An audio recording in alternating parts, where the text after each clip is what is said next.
কোষ্ঠকাঠিন্য কথাটা তো খুব সোজা। কোষ্ঠকাঠিন্য মানে এমন একটা সমস্যা যা আমরা অনেকেই লজ্জায় বলি না, কিন্তু প্রতিদিনের জীবনকে এই কোষ্ঠকাঠিন্য কিন্তু অস্বস্তিকর করে তোলে। আর এই না বলার কারণে আর অস্বস্তি চেপে রাখার কারণে ভবিষ্যৎ আরো মারাত্মক অন্ধকারে যেতে শুরু করে আমাদের শরীর। আজকের আলোচনায় আমি জানাবো আপনাদের সঙ্গে, বা আমার ব্যক্তিগত মত শেয়ার করব, সেটা হচ্ছে আজকের যুগের সবচেয়ে বড় রোগ কোষ্ঠকাঠিন্য। আমরা অনেকেই জানি না যে কোষ্ঠকাঠিন্য কি, কাকে বলবো কোষ্ঠকাঠিন্য।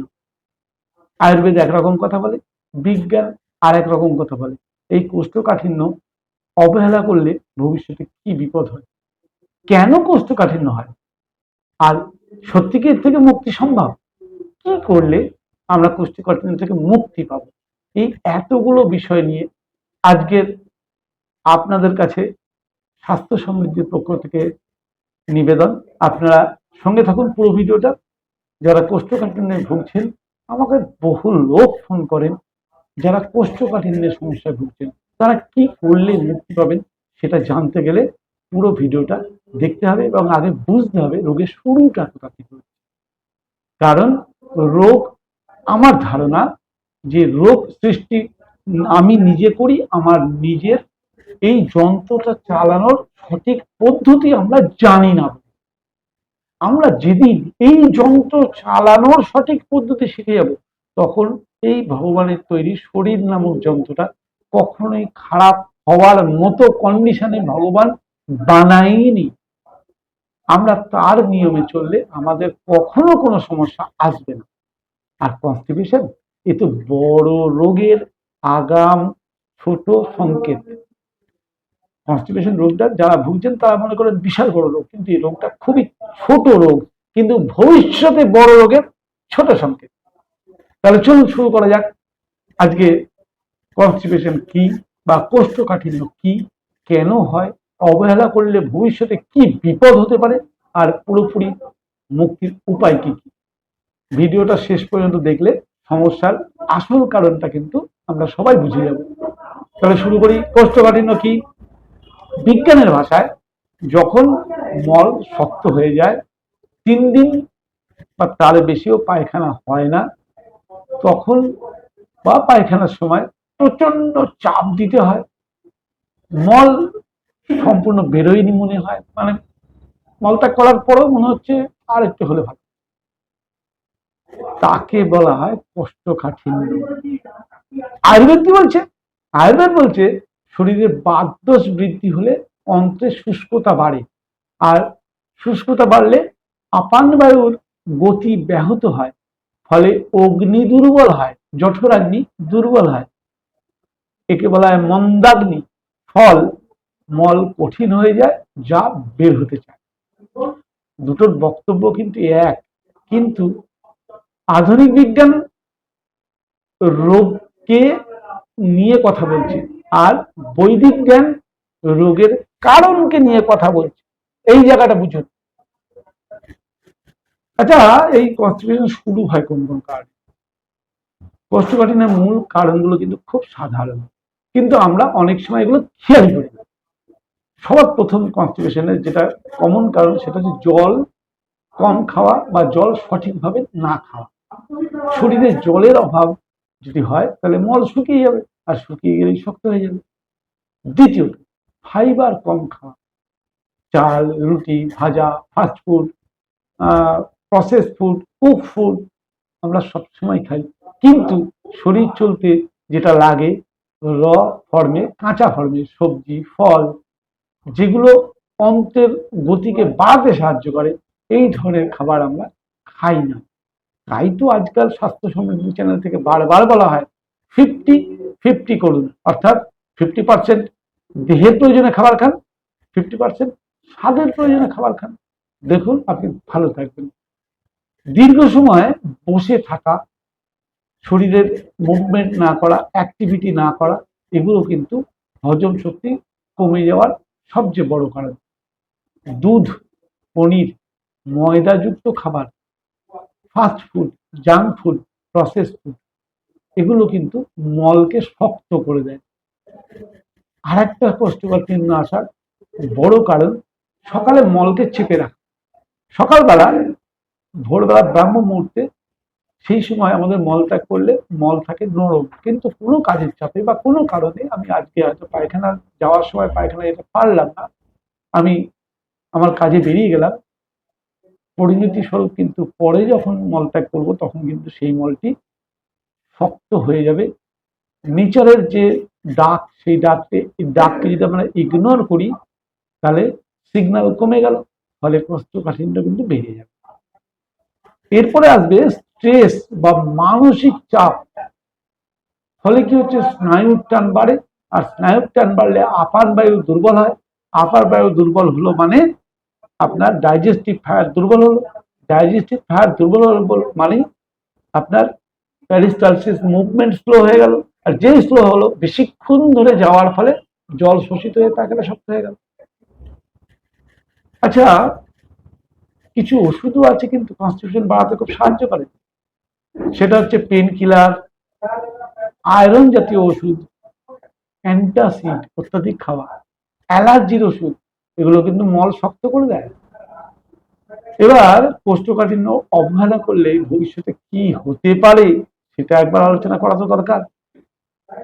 অনেকে ভাবে আজ একটুখানি হয়নি, কাল ঠিক হয়ে যাবে, কিন্তু দীর্ঘদিন কোষ্ঠকাঠিন্য থেকে ঝুঁকি কিন্তু ক্রমশ বাড়ে। পাইলস, হিমোরয়েডস, অর্শ, বারবার চাপ দেওয়ার ফলে ফেটে ফুটে যা হয় আর কি, যার হয়েছে সেই জানে। এরপরে আসছে, এটাতেও যদি আপনি সংযত না হন, এরপরে আসবে ফিসার, মলদ্বারে কেটে গিয়ে মারাত্মক ব্যথা, মল শক্ত হওয়ার আরো প্রবণতা। ব্যথার জন্য আপনি আরো মলত্যাগ করতে চাইবেন না, আরো শক্ত হতে শুরু করবেন। ফিসারের পরেও আপনি তাতেও সাবধান হন না, ফিসচুলা, ইনফেকশন ছড়িয়ে গেল, এবার তো পটি করাটাই মুশকিল। না খেলে তো শরীর চলবে না, আর খেলেই পটি হবে, এইবার কোন দিকে যাব? তাহলে পটি করতে গেলে বাবা গোমা করে ছটফট করতে হবে, আবার খিদে না পেলে খেতেও হবে। সমস্যা এখানে।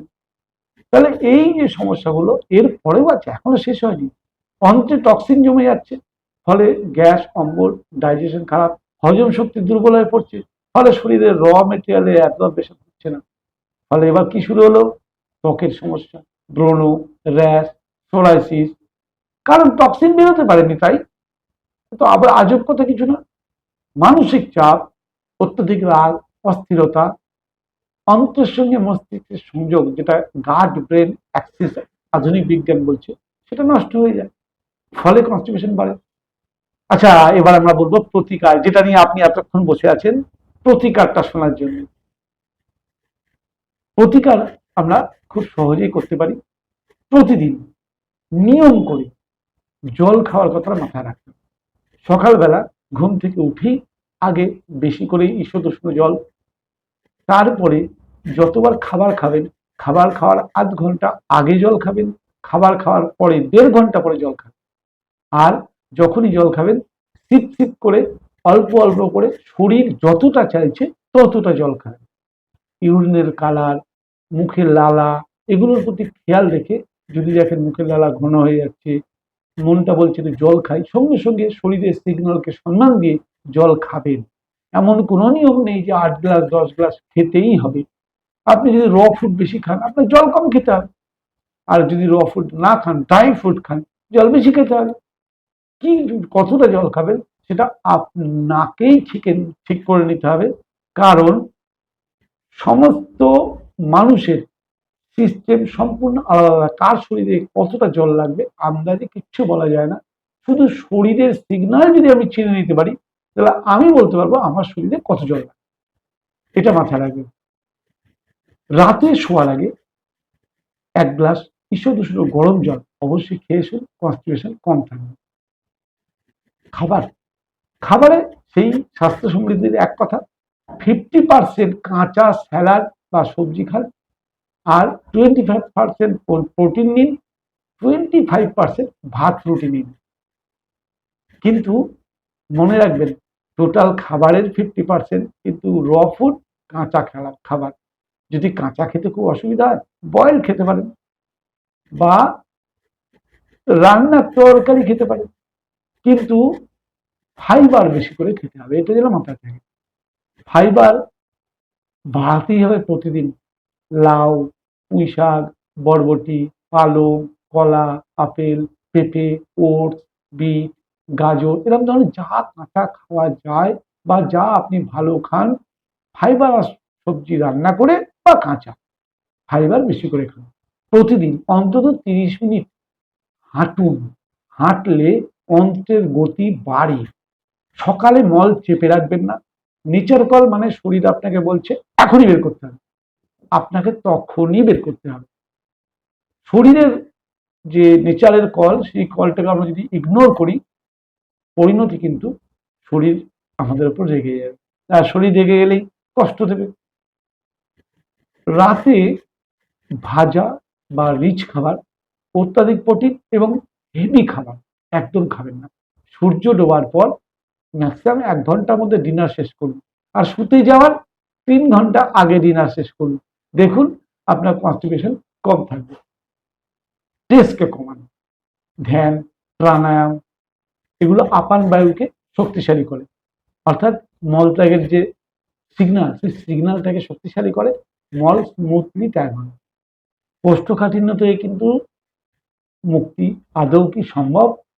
এই ব্যাপারে আধুনিক বিজ্ঞান এবং আয়ুর্বেদ দুজনেই বলছে হ্যাঁ, একদম সম্ভব।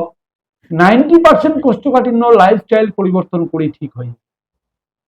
আয়ুর্বেদ বলছে বাতদোষ ও মন্দাগ্নি ঠিক করলেই কোষ্ঠকাঠিন্য স্থায়ীভাবে সেরে যায়। আধুনিক বিজ্ঞান বলছে ফাইবার, ওয়াটার, মোবিলিটি মানে হাঁটা চলা, ব্যায়াম, এক্সারসাইজ, স্ট্রেস কন্ট্রোল মানে প্রাণায়াম, পারফেক্ট বাউল মুভমেন্ট, এগুলো যদি আমরা ঠিক রাখি, তাহলে কিন্তু আধুনিক বিজ্ঞানের ভাষাতেও কনস্টিপেশন ঠিক হয়। মুখ্য 4টি ভিত্তি, এই 4টি জিনিসকে খেয়াল রাখবেন: জল, ফাইবার, নিয়মিত ঠিক সময়ে সবকিছু, আর মানসিক প্রশান্তি। এটাতেই কিন্তু কনস্টিপেশনের স্থায়ী সমাধান আপনি খুঁজে পাবেন। শেষে বলি, কোষ্ঠকাঠিন্য একটা সাধারণ সমস্যা, কিন্তু একে অবহেলা করলে এটা কিন্তু জটিলতা তৈরি করতে পারে। আজ যেটা আমরা শিখলাম, সেটার কারণ, ক্ষতি, প্রতিকার আর সম্পূর্ণ মুক্তির উপায়, এসব দৈনন্দিন জীবনে আমরা যদি প্রয়োগ করি, তাহলে আমাদের অন্তর ধীরে ধীরে নিজে থেকেই ঠিক হয়ে যাবে। ভিডিওটা কেমন লাগলো জানাতে ভুলবেন না। যদি ভালো লেগে থাকে, লাইক তো অবশ্যই করবেন, শেয়ার করুন, আর কমেন্ট করে জানাবেন কোন বিষয়ে এর উপরে আপনার এরপর আর কি জানতে চান। আমি অবশ্যই আপনাদের প্রত্যেকটা কমেন্টের উত্তর দিয়ে থাকি, এবং আপনি যেটা জানতে চান সেই বিষয়ে নিশ্চয়ই ভিডিও হবে আপনার নাম করে। তাহলে আজ এই পর্যন্ত থাক, আগামী ভিডিওতে আবার দেখা হচ্ছে। ততক্ষণ পর্যন্ত কনস্টিপেশন যদি থাকে, দূর করার জন্য লাইফস্টাইলের পরিবর্তনগুলো আজ থেকে আমরা শুরু করি। চলুন, নমস্কার।